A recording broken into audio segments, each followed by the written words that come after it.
그 사랑이 우리 가운데 충만하기를 소망합니다. 이제 평안으로 인사하겠습니다. 주님의 평안 여러분과 함께. 옆 사람과도 인사합니다. 부드럽고 따뜻한 사람이 됩시다. 겸손한 사람이 됩시다. 네, 오늘은 6월의 첫 번째 주일입니다. 첫 주에는 우리 아이들과 함께 드린 한가족 예배로 드리는데요. 아이들이 함께 드려서 좀 소란스럽지만 여러분 괜찮으시죠? 네, 아이들과 함께 드리는 아이들의 소리를 듣는 건 참 행복한 일인 것 같습니다. 아이들이 좀 힘들겠죠? 그래서 오늘은 피치 못하게 설교를 좀 짧게 해야 될 텐데 여러분들이 많이 협조를 해주셔야 될 것 같습니다. 오늘 마태복음 9장의 말씀은요, 참 특별한 구조로 되어 있어요. 하나의 이야기에 두 개의 사건이 교차됩니다. 오늘 본문에 보면 한 관리가 와서 절함의 예수님께 말합니다. 딸이 방금 죽었사오나 오셔서 그 몸에 손을 얹어 주소서. 그러면 살아나겠나이다.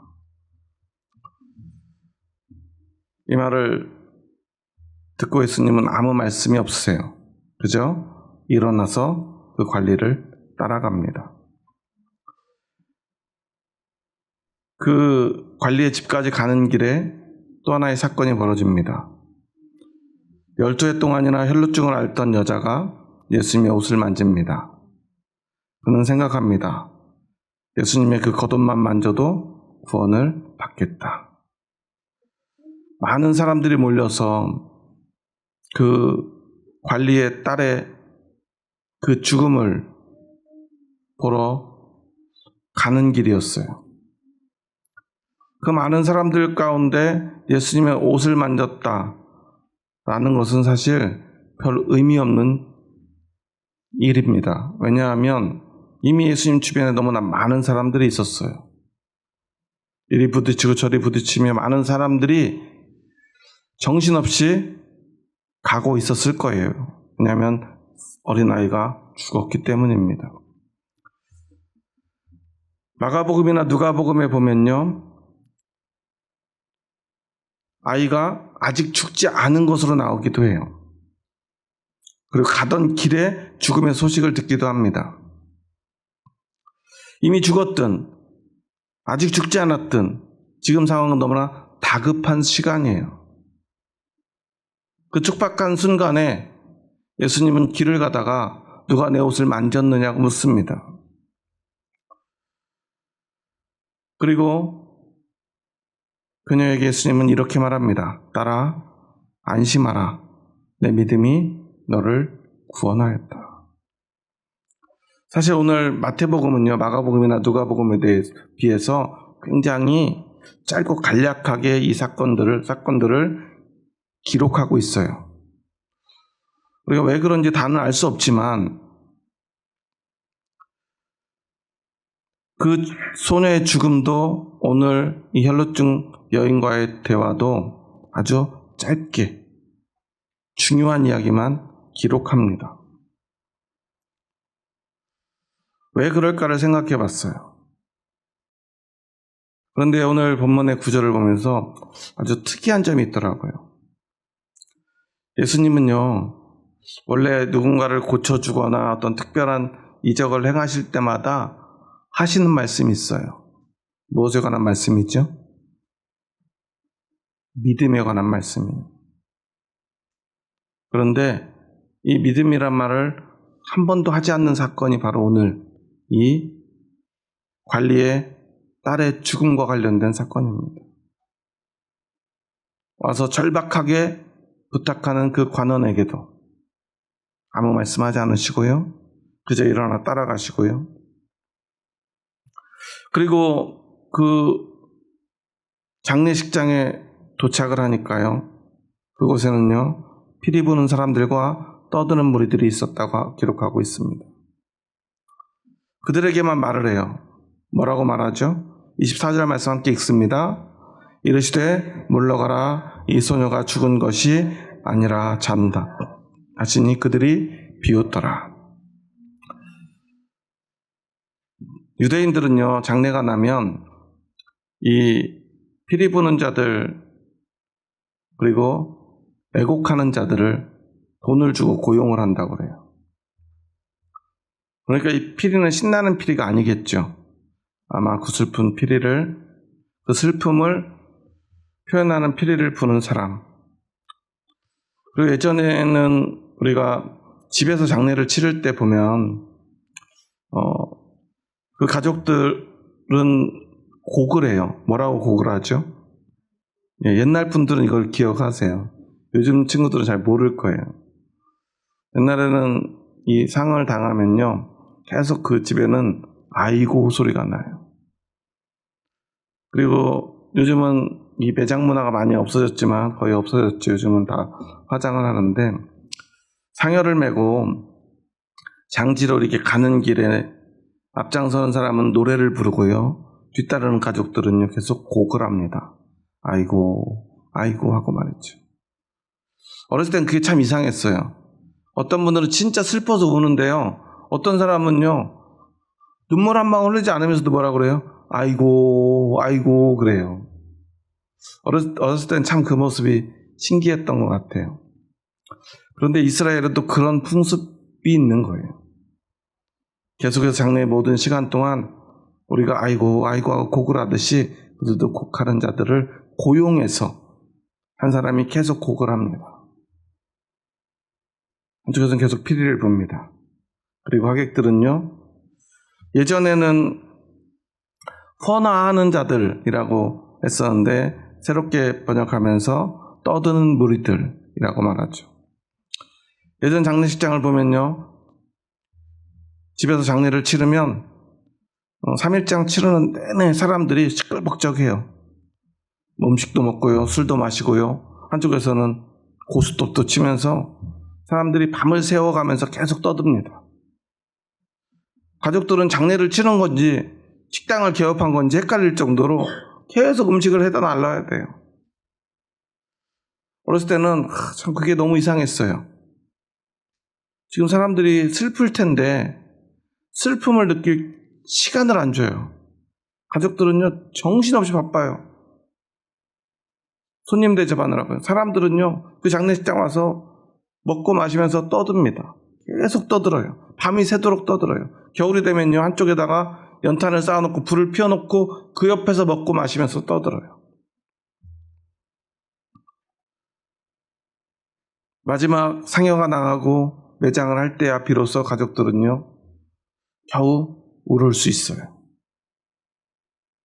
물론 중간에 염을 하거나 하는 잠깐의 시간 동안 염하시는 분이 이제 가족들 좀 울으세요. 그러면 그때 울을 수 있어요. 우리의 모습과 너무나 닮아 있는 걸 알 수 있습니다. 그런데 이제야 제가 이 나이가 되고 많은 일들을 겪어보니까 왜 그랬는지 조금은 알 수 있을 것 같아요. 만약에 가족들이 3일 내내 쉼없이 슬픔에 빠져 있다면 아마 살아있는 가족 중에도 또 생명을 잃어버릴 사람들이 생겨날 지경일 것 같아요. 그 슬픔, 감당할 수 없는 그 슬픔들을 그 시간 동안 견뎌내도록 사람들이 돕는 풍습이 바로 장례 문화가 아닐까 저는 생각해요.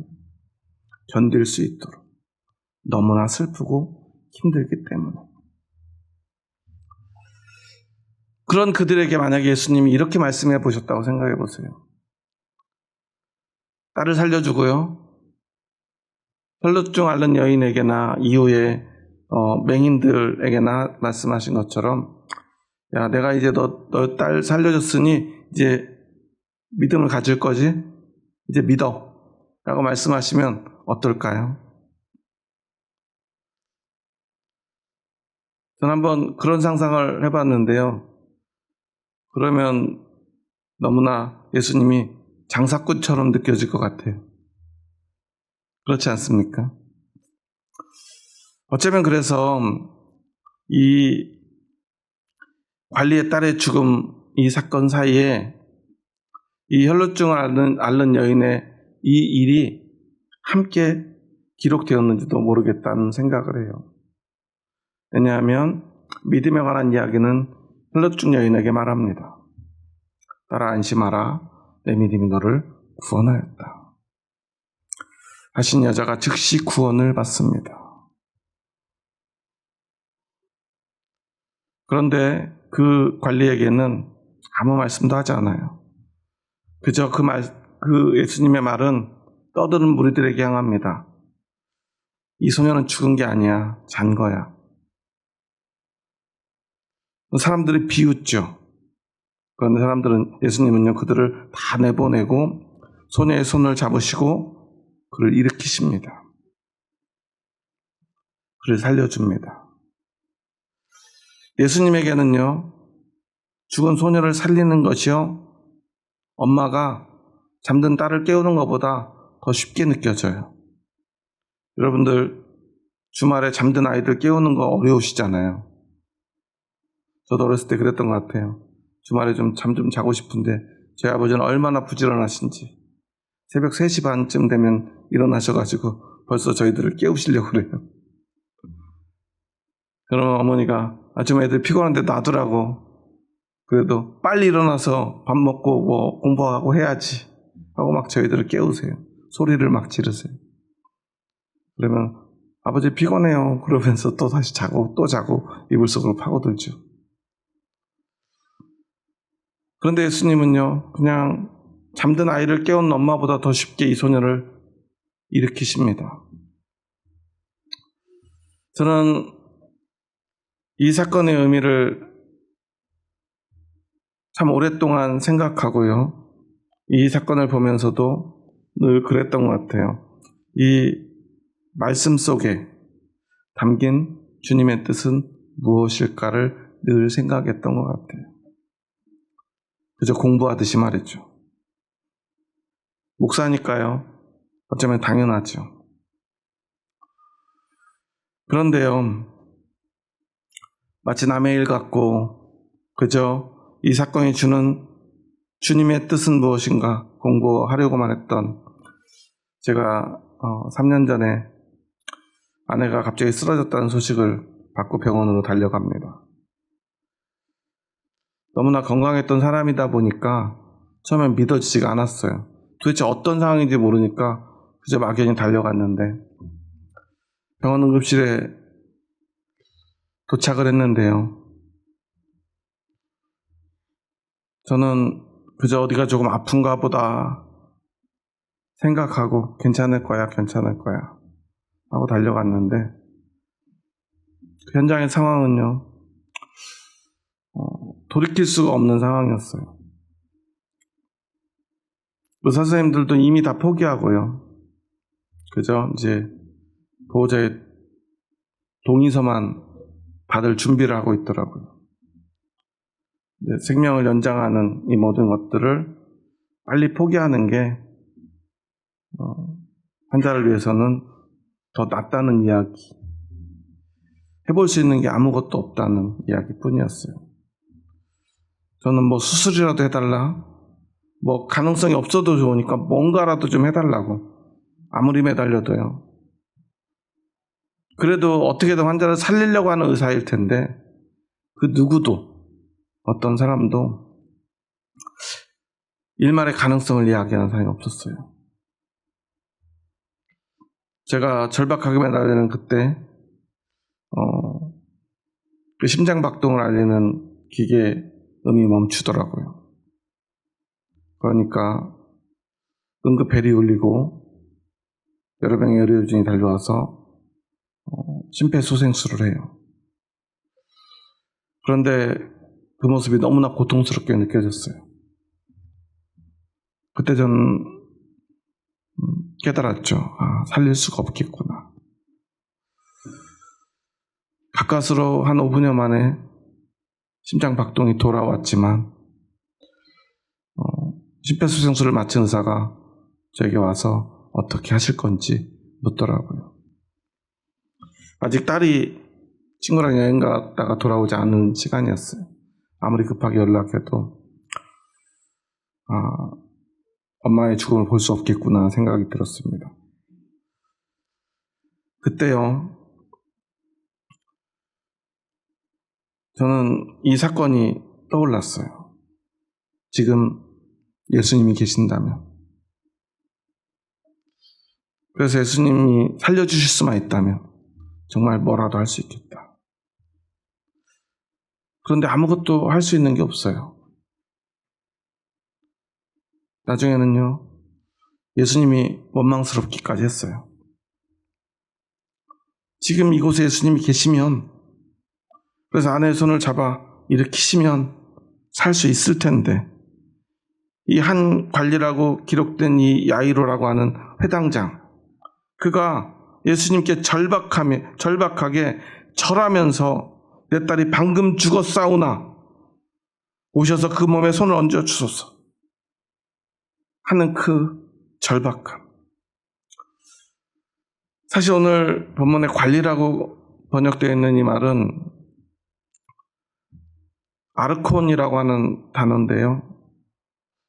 이건 지배자, 통치자, 뭐 그런 뜻이에요. 그냥 직원이 아니라 그 지역에서 가장 높은 사람, 그 회당에서 가장 높은 사람을 뜻해요. 그래서 다른 성경에서 회당장이라고 번역하기도 하는데요. 그런 종교 지도자가 젊은 예수님 앞에 나와서 무릎 꿇고 땅바닥에 절을 한다는 것이 어떠한 것인가? 우리는 생각해 봐야 돼요. 그가 얼마나 절박했는가. 우리는 성경을 읽을 때 그런 절박함을 생략합니다. 이제 믿음의 원리를 찾습니다. 하나님의 뜻이 무엇인가만 생각합니다. 성경이 말하는 지식을 우리는 습득하려 합니다. 하지만 진짜 우리가 봐야 될 것은 어쩌면 이 생명에 대한 절박함이 아닐까요?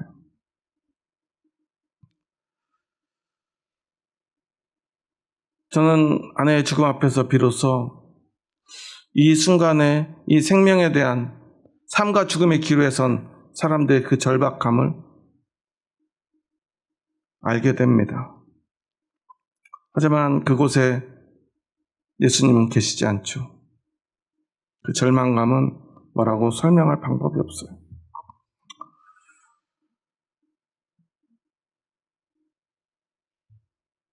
예수님이 왜 그 관리를 따라갈 때 아무 말씀하지 않으셨을까?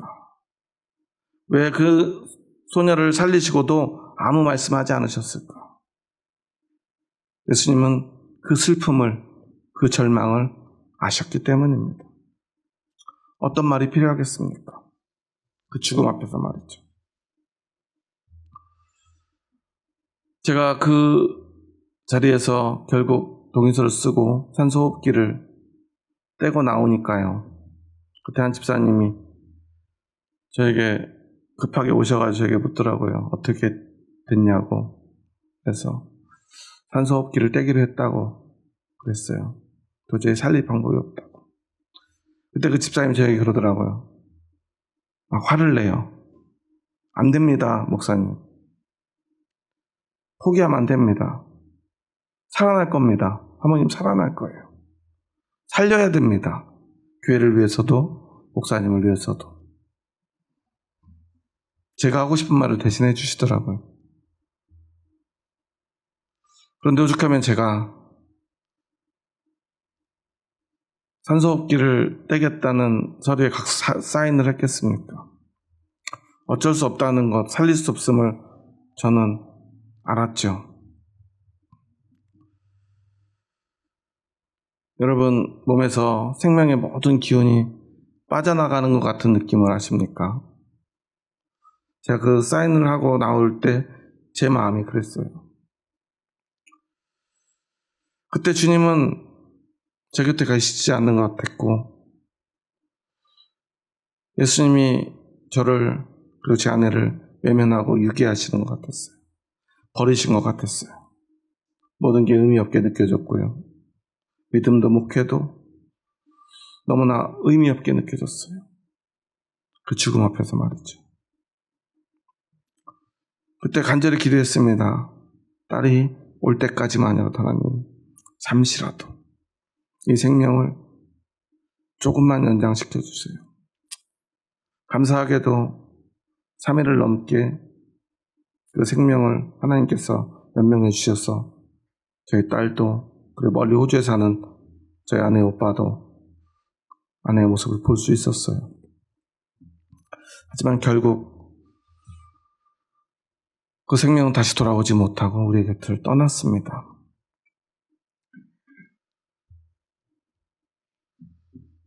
저는 그 모든 시간들을 지나면서 믿음이 무엇일까를 다시 한번 생각하게 됩니다. 너무나 많은 사람들이 믿음에 대해서 머리로 생각합니다. 지식으로 이해합니다. 하지만 여러분, 믿음은 그 자체로 생명입니다. 그 힘들고 슬픈 시간들을 견디며 저는 다시 한번 생각하게 됩니다. 예수님은 나를, 제 아내를 버린 것이 아니라 그 시간에 함께 해주셨고 제 아내의 손을 잡아 일으켜 주셨음을 말이죠. 마치 혈루증을 앓던 여인에게 따라 안심하라, 내 믿음이 너를 구원하였다 말씀하듯이 제 아내에게 예수님이 말씀하신 것 같았어요. 그 생명을 몇 년 더 연장해 주지 않았습니다. 살아서 우리와 함께 웃고 이야기하며 밥 먹을 수 있게 해주시지 않았어요. 하지만 주님은 그 죽어가는 생명, 우리 눈에는 죽어가는 그 생명에 영원한 생명을 불어 넣어주셨다 저는 믿습니다. 물론 그 믿음을 가지고 아멘 하는 데는 많은 시간이 걸렸어요. 너무나 힘들고 괴로운 순간이었습니다. 하지만 이제는 고백합니다. 그 순간 주님이 우리와 함께 하셨음을 말이죠. 예전에 다큐 3일이라는 프로에서 한 선장이 나와요. 문어잡이라던 선장인데 사람들은 그 선장을 낭만 선장이라고 부르더라고요. PD가 묻습니다. 선장님 꿈은 뭐예요? 그러니까 자기 아픈 곳을 찌른다고 그러면서 자기가 사실은 국문과를 가고 싶었대요. 시인이 되고 싶었대요. 그러면서 갑자기 한 편의 시를 읽습니다. 이영기의 낙화라는 시인데요. 가야 할 때가 언제인가를 분명히 알고 가는 이의 뒷모습은 얼마나 아름다운가. 봄한철 격정을 인내한 나의 사랑은 지고 있다. 분분한 낙화. 이 시를 읊던 선장은 그 뒤에 물잔인지 커피잔인지 모르겠지만 잔을 들고 건배사를 합니다. 한 잔은 따라간 너를 위하여, 한 잔은 너와 나의 영원한 사랑을 위하여, 한 잔은 이미 초라해진 나를 위하여, 그리고 마지막 한 잔은 미리 알고 정하신 하나님을 위하여. 사람들은 그래서 그 선장님을 낭만 선장이라고 부릅니다. 얼마나 멋진 말입니까? 그런데 우리의 믿음은 그저 멋진 낭만이 아닙니다. 기독교라는 종교를 전하는 어떤 종교 행위도 아닙니다. 믿음은 그냥 좋은 이상도, 멋진 낭만도, 상투적으로 전해야 될 종교도 아닙니다. 믿음은 생과 사의 처절한 싸움입니다. 죽느냐, 싸우느냐, 사느냐의 싸움. 그것이 바로 믿음입니다. 이 땅에 삶을 조금 더 연장하는 것, 그것이 전부가 아님을 주님은 우리에게 오늘 사건을 통해 보여주시는 것입니다. 물론 예수님은 오늘 그 어린 소녀를 살려주셨습니다. 혈루증을 앓던 여인도 고쳐주셨습니다. 하지만 예수님이 그 여인에게도, 그 아이에게도, 그 아버지에게도 진짜 주시고 싶었던 것은 오직 믿음뿐입니다. 이 혈루증을 앓던 여인에게 따라 안심하라 말씀하실 때 그녀는 아직 고쳐지지 않았습니다. 하지만 예수님은 그녀에게 안심하라고 말합니다. 아직 병중에 있습니다. 아직도 그녀의 몸에는 피가 흐릅니다. 유대인들에게 피가 흐른다는 것은 부정함을 의미합니다. 부정한 사람은 자기만 부정한 것이 아니라 그녀와 닿는 모든 사람을 부정하게 합니다. 그래서 그녀는 사람들이 모인 곳에는 가지 못합니다. 하지만 그는 예수님을 만나기 위해 그곳에 옵니다. 사람들이 있는 곳, 사람들이 가장 많은 곳을 비집고 들어가 예수님을 만집니다. 하지만 그녀는 예수님을 부정하게 하지 못했습니다. 오히려 예수님으로 인해 그녀는 깨끗해졌습니다. 하지만 그녀의 병은 아직 고쳐지지 않았습니다. 그런데 예수님은 말합니다. 내 믿음이 너를 구원할 테니 너는 안심하라. 그녀는 그 문제를 안고 예수님께 나왔습니다. 문제를 가진 사람이 안심할 수 있는 길은 오직 하나뿐입니다. 문제가 해결되는 것입니다. 하지만 예수님은 말씀하십니다. 내 믿음이 너를 구원할 테니 너는 안심해라. 문제가 아니라 믿음으로 안심하라는 것입니다. 여러분은 오늘 어떤 삶을 살고 계십니까? 여러분 오늘 믿음으로 안심할 수 있는 삶을 살고 계십니까? 우리는 세상의 모든 문제가 해결되어야만 안심할 수 있다고 착각합니다. 물론 모든 문제가 해결되면 너무나 좋겠지요. 저는 지금도 밤에 누워서 창밖을 보면요, 오늘 하루의 삶이 꿈같이 느껴질 때가 많아요. 오히려 현실이 비현실적으로 느껴질 때가 너무나 많아요. 제 아내가 떠나기 전에는 한 번도 느껴보지 못한 감정이에요. 아직도 3년 전에 그 시간에 머물러 있는 것 같은 마음이 들 때가 너무나 많습니다. 그럴 때마다 제가 고백하는 것은 오직 하나뿐입니다. 바로 믿음입니다. 그러면서 생각합니다. 만약에 믿음이 없었더라면 나에게 그리고 아내에게 나는 오늘 어떻게 살아갈까? 여러분, 우리 삶에는요, 반드시 이 생과 사의 기로에서 견딜 수 없는 그 슬픔 앞에, 감당할 수 없는 고통 앞에 서야 하는 때가 반드시 올 것입니다. 생과 사의 처절한 싸움 앞에 우리는 반드시 서야 하는 순간이 찾아옵니다. 그때마다 예수님이 나에게 찾아오셔서 오늘 이 소녀를 일으켜주듯 일으켜주실 수 있다면 얼마나 좋겠습니까? 하지만 예수님은 그것보다 더 중요하고도 더 좋은 것을 우리에게 남겨주시고 가셨다는 사실이에요. 그것은 바로 잠시 우리의 삶을 연장해 주시는 그 손길이 아니라 잠든 것 같이 죽었던 그 소녀를 일으켜 그의 생명을 몇십 년 살려주는 것에서 멈추는 것이 아니라 12년 동안이나 앓던 혈루증을 고쳐주셔서 이제 남은 삶, 수십 년의 삶을 건강하게 살게 해주시는 것이 아니라 예수님은 우리에게 믿음을 주시기 원하십니다. 영원한 생명과 영원한 건강과 영원한 기쁨을 주시기 원하신다는 사실이에요. 여러분 오늘 무엇을 가지고 무엇을 위하여 이곳에 오셨습니까? 우리는 생각해 봐야 합니다.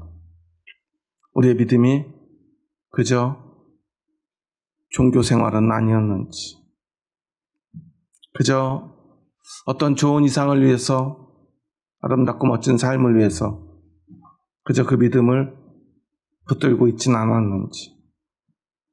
믿음은요 결코 멋지고 아름다운 이상이 아닙니다. 멋진 낭만도 아닙니다. 그 믿음은요 우리에게 생명을 가져다주는 예수님의 선물입니다. 그리고 예수님은 그것을 위해서 처절한 죽음 앞에 섰습니다. 우리보다 먼저 감당할 수 없는 그 죽음의 고통 앞에서 우리에게 생명을 주시려고 예수님은 십자가에 달리셨습니다. 여러분, 그 예수님을 믿으십니까? 그 예수님 안에 생명이 있습니다. 오늘 예수님이 이 회당장 야이로에게 그리고 그가 살리신 그 딸에게 믿음을 말씀하시지 않은 이유는 그 생명이 바로 믿음이기 때문입니다.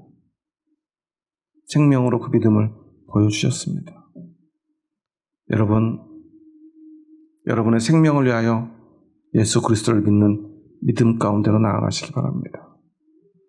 그리고 여러분이 사랑하는 가족, 형제, 자매들, 그들에게 그 생명을 나누시기 바랍니다.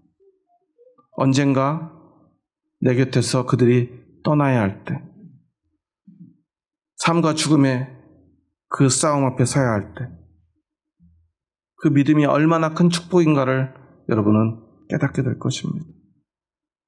그리고 때로 우리가 알 수 없는 그때 내가 먼저 그들을 떠나야 할 때 우리는 그들 곁을 용기 있게 떠날 수 있게 될 것입니다.